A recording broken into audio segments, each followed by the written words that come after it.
ఈ సెలబ్రిటీలు ఏ బ్రాండ్స్ కి ప్రాతినిధ్యం వహిస్తున్నారో తెలుసా? పూర్తి వివరాలకు చదవండి రేపటి సాక్షి దినపత్రిక. కార్మికులు చేస్తున్న నిరసనను పోలీసులు భగ్నం చేయడంతో పాటు కార్మికులు అరెస్ట్ చేసి బలవంతంగా పోలీసులు తరలిస్తున్నారు. దీని మీద మనతో మాట్లాడడానికి కార్మిక సంఘాలు సార్ చెప్పండి సార్, ఈ అరెస్టులు ఏ విధంగా చూస్తారు? ఇటువంటి అరెస్టులతో మీ ఉద్యమాన్ని ఆపడాలనుకుంటున్నారా? ఈ రోజు విశాఖపట్నం స్టీల్ ప్లాంట్ మూసివేయాలన్నా అమ్మివేయాలన్నా శైలిలో కలిపి ప్రభుత్వ రంగ సంస్థగా కొనసాగించాలన్నా రాష్ట్ర ముఖ్యమంత్రి చంద్రబాబు నాయుడు ప్రభుత్వం మీద ఆధారపడి ఉంది. ఎందుకంటే ఈ రోజు బీజేపీ ప్రభుత్వం విశాఖపట్నం స్టీల్ ప్లాంట్ పూర్తిగా మూసివేయడానికి సర్వం సిద్ధం చేసింది. రోజుకి 21,000 టన్నులు స్టీల్ ఉత్పత్తి కావాలి. 5,000 టన్నులకి పడిపోయింది. 3 బ్లాస్ట్ ఫర్నేసులకి 2 మూసివేసింది. SMS డిపార్ట్మెంట్లు మూసివేసింది. ఇతర అనేక డిపార్ట్మెంట్లు కూడా మూసేసింది. ఆఖరికి స్టీల్ ఉత్పత్తికి అవసరమైన రా మెటీరియల్ అయినా ఐరన్ ఓర్ లేదు, అలాగే బొగ్గు లేదు, విద్యుత్ కూడా లేనటువంటి పరిస్థితి బీజేపీ ప్రభుత్వం సృష్టించి దీన్ని దివాలా దీపించి మూసివేయడానికి సర్వం సిద్ధం చేసింది. అందువల్ల చంద్రబాబు నాయుడు కూటమి ప్రభుత్వం వెంటనే స్పందించాలి. విశాఖపట్నం స్టీల్ ప్లాంట్ ని కాపాడేటటువంటి చర్యలు నరేంద్ర మీద ప్రభుత్వం మీద తీవ్ర ఒత్తిడి తీసుకురావాలని మేము హెచ్చరిక తెలియజేస్తున్నాం. చంద్రబాబు నాయుడు గారు ఇంకా జాప్యం చేస్తూ ఉన్నారు. ఎన్నికల్లో ఇచ్చినటువంటి వాగ్దానాన్ని నిలబెట్టుకోవాలి. బీజేపీ యొక్క చర్యల్ని అడ్డుకోవాలి.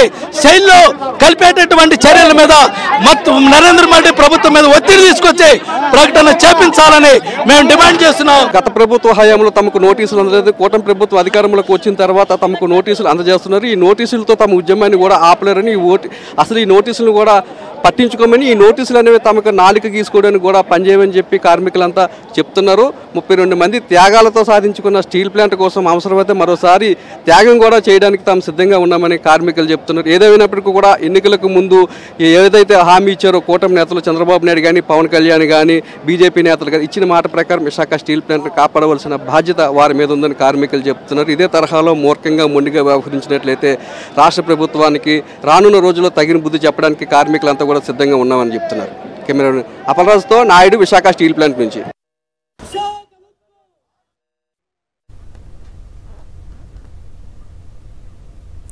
విశాఖ స్టీల్ ప్లాంట్ ప్రైవేటీకరణను వ్యతిరేకిస్తూ ఆర్టీసీ కాంప్లెక్స్ వద్ద కార్మిక సంఘ నేతలు ఆందోళనకు దిగారు. కేంద్ర ప్రభుత్వం నిర్ణయాన్ని నిరసిస్తూ ఆగ్రహం వ్యక్తం చేస్తున్నారు. ఎన్నికల హామీ ప్రకారం స్టీల్ ప్లాంట్ కు వ్యతిరేకంగా కూటమి ప్రభుత్వం కేంద్ర ప్రభుత్వంపై ఒత్తిడి తేవాలని డిమాండ్ చేస్తున్నారు. విశాఖ ఆర్టీసీ కాంప్లెక్స్ దగ్గర నుంచి మరిన్ని వివరాలు సాక్షి ప్రతినిధి అనిల్ అందిస్తారు. స్టీల్ ప్లాంట్ ప్రైవేటీకరణ ఆపాలని చెప్పి కార్మిక సంఘాల నేతలతో పాటు వామపక్ష నేతలు పెద్ద ఎత్తున నిరసన కార్యక్రమానికి దిగారు.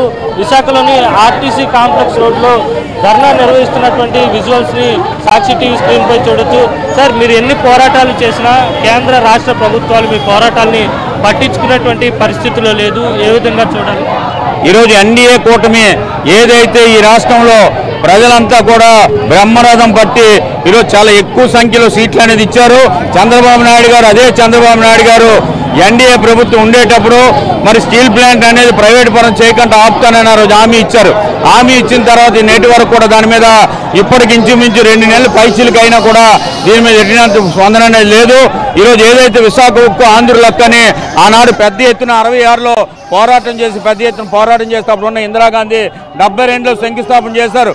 64 గ్యామర్ 26,000 ఎకరాలు భూమి ఇచ్చారు. నిర్వాసితులు కూడా నేటి వరకు ఉద్యోగాలు లేవు. ఈరోజు విశాఖ ఉక్కుని నిర్వీర్యం చేయాలనే ఆలోచనతో ఈరోజు ముడి సరుకు కూడా ఆపేసి అంచెలంచెలుగా అమ్మేయడానికి ప్రయత్నాలు చేస్తున్నారు. జీతాలు కూడా ఒక టైంకి అనేది ఇవ్వట్లేదు. చాలా కార్మిక వర్గాన్ని ఇబ్బంది పెట్టే పరిస్థితిలో మోడీ ప్రభుత్వం ముందుకు పోతుంది. దానికి చంద్రబాబు నాయుడు వస్తాదు పలుకుతూ ఈరోజు మోడీకి సపోర్ట్ చంద్రబాబు నాయుడు లేకపోతే ఈరోజు గవర్నమెంట్ అనేది పడిపోద్ది.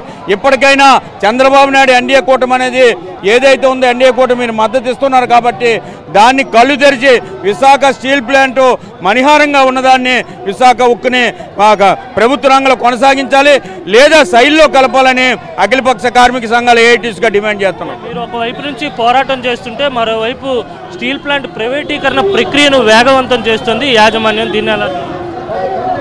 గత 4 సంవత్సరాల నుంచి కార్మిక వర్గం అంతా కూడా ఏకముఖంగా మోడీ విధానానికి వ్యతిరేకంగా ప్రభుత్వ రంగ సంస్థగానే స్టీల్ ప్లాంట్ ఉండాలి, బలిదానాలతో సంపాదించుకున్న ప్లాంట్ అనేది ఏదో ఆషామాషిగా వచ్చింది ఏం కాదు.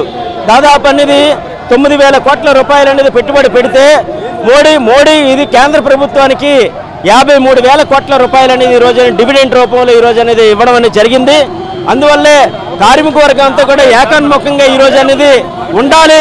మోడీ ప్రభుత్వానికి వ్యతిరేకంగా ఈరోజు అనేది పోరాటం కొనసాగిస్తుంది. అందువల్ల ప్రభుత్వ రంగ సంస్థగా ఎట్టి పరిస్థితుల్లో దీన్ని ప్రైవేటీకరణ కాకుండా అడ్డుకుంటామని ఈ సందర్భంగా తెలియజేస్తా ఉన్నాం. ప్రస్తుతం రోడ్డుపై బైఠాయించి నిరసన చేస్తున్నారు. కార్మిక సంఘాల నేతలందరినీ కూడా పోలీసులు అరెస్ట్ చేస్తున్నటువంటి విజువల్స్ ని సాక్షి టీవీ స్క్రీన్ పై చూడొచ్చు. వీరంతా కూడా పోరాటానికి దిగినటువంటి నేపథ్యంలోనే పోలీసులు పెద్ద ఎత్తున వారిని ఇక్కడి నుంచి తరలించేటువంటి ప్రయత్నం చేస్తున్నారు. ఆర్టీసీ కాంప్లెక్స్ వద్ద పెద్ద ఎత్తున ట్రాఫిక్ కూడా జామ్ అయింది. వీరందరినీ కూడా పోలీసులు అరెస్టు చేస్తున్నారు. విశాఖ ఉక్కు ఆంధ్రుల హక్కు అని నినాదాలు చేస్తున్నటువంటి విజువల్స్ ని మనం చూడొచ్చు. చెప్పండి. స్టీల్ ప్లాంట్ నమ్ముతున్న మోడీ డౌన్ డౌన్. ఇది చూడొచ్చు. స్టీల్ ప్లాంట్ నమ్ముతున్న మోడీ డౌన్ డౌన్. ఇది మొత్తం మీద ఓవరాల్ గా వీరందరినీ కూడా అరెస్టు చేసి తరలించేటువంటి ప్రక్రియ అయితే చేస్తున్నారు. మహిళలు కూడా పెద్ద ఎత్తున బైఠాయించి నిరసన తెలియజేస్తున్నటువంటి పరిస్థితి అయితే ఇక్కడ నెలకొంది. రోజు రోజుకి స్టీల్ ప్లాంట్ను ప్రైవేటీకరించే ప్రక్రియ వేగవంతం చేస్తున్నారు కనుక ఖచ్చితంగా అడ్డుకొని తీరుతామని వీరంతా చెప్తున్నారు. రాష్ట్ర ప్రభుత్వం కూడా దీనికి సహకరిస్తుంది. ఎన్డీఏలో భాగస్వామిగా ఉన్నటువంటి సార్ చెప్పండి, ప్రైవేటీకరణ ప్రక్రియ వేగవంతం చేస్తున్నారు. కేంద్ర రాష్ట్ర ప్రభుత్వాలు మీ పోరాటాన్ని పట్టించుకున్నటువంటి పరిస్థితి లేదు. దీన్ని పట్టించకపోతే ప్రజా ఉద్యమంగా తీవ్రం చేస్తాం. నరేంద్ర మోడీని చంద్రబాబు నాయుడిని ఈ రాష్ట్రంలో తిరగకుండా అడ్డుకుంటాం. ప్రభుత్వాన్ని స్తంభింపచేస్తాం. ప్రజా ఉద్యమంగా మళ్ళీ నిర్మిస్తాం. కబడ్దార్ చంద్రబాబు నాయుడు, కబడ్దార్ మోడీ, కపట మాటలు చెప్పొద్దు. ప్రభుత్వ రంగమైన ప్రాణత్యాగాలు చేసిన స్టీల్ ప్లాంట్ పరీక్షించుకోవడం కోసం మళ్ళీ ప్రాణత్యాగాలకు సిద్ధంగా అవుతాం. ఏఐటీసీ, సిఐటియు, ఐఎఫ్టియు అన్ని అఖిల పక్ష కార్మిక సంఘాలు రాష్ట్ర వ్యాప్తంగా తీవ్రమైన ఉద్యమాలు చేస్తాం. భవిష్యత్తులో రాష్ట్ర బంధుకు పిలుపునిస్తామని చంద్రబాబు నాయుడికి మోడీకి హెచ్చరిస్తున్నాం. మీరు పోరాటాలు చేసుకుంటుంటే పోలీసులు అడ్డుకునేటువంటి ప్రయత్నం చేస్తున్నారు, మిమ్మల్ని ఈడ్చుకునేటువంటి పోలీసు యంత్రాంగాన్ని కోరుతున్నాం. మీరు కూడా ఇందులో భాగస్వాములు. మీరు కానీ మమ్మల్ని ఆగితే ప్రతిఘటించవలసిన పరిస్థితి మీరే కల్పిస్తారని పోలీసు వారికి హెచ్చరిక చేస్తున్నాం. మొత్తం మీద మహిళలు కూడా పెద్ద ఎత్తున బైఠాయించి నిరసన చేస్తున్నారు. పోలీసులు కూడా వారిని అడ్డుకునేటువంటి ప్రయత్నం చేస్తున్నారు. శాంతియుతంగా నిరసన తెలియజేస్తుంటే వారందరినీ కూడా పోలీసులు అడ్డగించేటువంటి ప్రయత్నం చేస్తున్నారు. మనం విజువల్స్లో చూడొచ్చు. మహిళలు కూడా పెద్ద ఎత్తున నిరసన తెలియజేస్తున్నారు. మీరు పోరాటం చేస్తుంటే మరోవైపు ప్రైవేటీకరణ ప్రక్రియ వేగవంతం చేస్తున్నారు. ఎంప్లాయీస్ను కూడా తగ్గించేటువంటి ప్రయత్నం చేస్తున్నారు. ఏ విధంగా కేంద్రంలో ఉన్న బీజేపీ ప్రభుత్వం, అలాగే రాష్ట్రంలో ఉన్న తెలుగుదేశం జనసేన ప్రభుత్వం ఇవన్నీ కూటమిగా ఏర్పడి ఈరోజు స్టీల్ ప్లాంట్ ని అమ్మేదానికి కుట్రపూరితంగా చేస్తా ఉన్నారు. ఈరోజు చాప కింద నీరులాగా బొగ్గు ఐరన్ ఓరు సప్లై చేయకుండా ఈరోజు స్టీల్ ప్లాంట్ ని ఎలాగా నష్టాల్లోకి వెళ్లేదానికి మూసేయడానికి ఎలాగ ప్లాన్ అనేది చేస్తా ఉన్నారు. అలాగే వర్కర్స్ ని కూడా విఆర్ఎస్ పేరుతోటి అలాగే కాంట్రాక్ట్ లేబర్ ని కూడా 30% తగ్గించాలని చెప్పేసి ఈ రోజు బీజేపీ ప్రభుత్వం కుట్రపూరితంగా చేస్తుంది. దున్నపోతు మీద వర్షం కురిసినట్టుగా 1400 రోజులు పైబడి ఇక్కడ విశాఖ ప్రజలు పోరాటం చేస్తున్నా ఈ ప్రభుత్వం దున్నపోతు మీద వర్షం కురిసినట్టుగా కనీసం ఏ చలనం అనేది లేదు. ఈ రోజు విశాఖపట్నం స్టీల్ ప్లాంట్ అనేది భారతదేశ వ్యాప్తంగానే అన్ని స్టీల్ ప్లాంట్ ని పోల్చుకుంటే విశాఖ వన్నిని తీసుకొచ్చారు. విశాఖ ఉక్కు ఈ రోజు భారతదేశ వన్నిని ఈ రోజు నిలబెట్టే దాంట్లో ఒక ముందు పెట్టింది. లక్షలాది మంది ఉపాధి అనేది ఈ రోజు స్టీల్ ప్లాంట్ పోతే గనక లక్షలాది మంది ఉపాధి అనేది దెబ్బ కొట్టే పరిస్థితి ఏర్పడుతుంది. ఈరోజు ఆర్థిక రాజధానిగా ఉన్న విశాఖపట్నాన్ని సర్వనాశనం చేయాలని బీజేపీ కుట్ర చేస్తా ఉంది. ఈరోజు తెలుగుదేశం గానీ జనసేన గానీ బీజేపీ మీద ఒత్తిడి తీసుకొచ్చి స్టీల్ ప్లాంట్ అమ్మకాన్ని ఆపాలని చెప్పేసి ఈరోజు అఖిలపక్ష కార్మిక సంఘాలు, ప్రజా సంఘాలు డిమాండ్ చేస్తా ఉన్నారు. స్టీల్ ప్లాంట్ ప్రైవేటీకరణ ఆపకపోతే భవిష్యత్తులో పెద్ద ఎత్తున విశాఖపట్నాన్ని ఆంధ్రప్రదేశ్ ని స్తంభించే విధంగా పెద్ద ఎత్తున ఆందోళన చేస్తామని చెప్పేసి ఈ ప్రభుత్వానికి హెచ్చరిక చేస్తా ఉన్నాం. కేంద్ర రాష్ట్ర ప్రభుత్వాల మోసం ఆపాలి. కేంద్ర రాష్ట్ర ప్రభుత్వాల మోసం ఆపాలి. స్టీల్ ప్లాంట్ ప్రైవేటీకరణ ఆపాలి. అలాగే ఏ హామీ అయితే ఇచ్చి బీజేపీ తర్వాత చంద్రబాబు పవన్ కళ్యాణ్ గెలిచారో ఆ హామీని నిలబెట్టుకోవాలి. స్టీల్ ప్లాంట్ ప్రైవేటీకరణ ఆపుతామన్నారు, అధికారంలోకి వచ్చారు. 3 బ్లాస్ట్ ఫర్నేసులు ఉంటే 2 బ్లాస్ట్ ఫర్నేసులు మోసారు. సొంత గనులు ఇవ్వటం లేదు, బొగ్గు సప్లై చేయట్లేదు. అలాగే పర్మనెంట్ ఎంప్లాయీస్ ని కుదిస్తున్నారు. కాంట్రాక్ట్ వర్కర్స్ కి 4 నెలల నుండి జీతం లేదు. ఇంత దుర్భరమైన పరిస్థితుల్లో స్టీల్ ప్లాంట్ ఉంటే మోడీ మాట్లాడు, చంద్రబాబు మాట్లాడు, పవన్ కళ్యాణ్ మాట్లాడు, పల్లా శ్రీనివాసరావు గారు మాట్లాడరు. ఇది చాలా అన్యాయం. తక్షణం స్టీల్ ప్లాంట్ ప్రైవేటీకరణ ఆపాలి.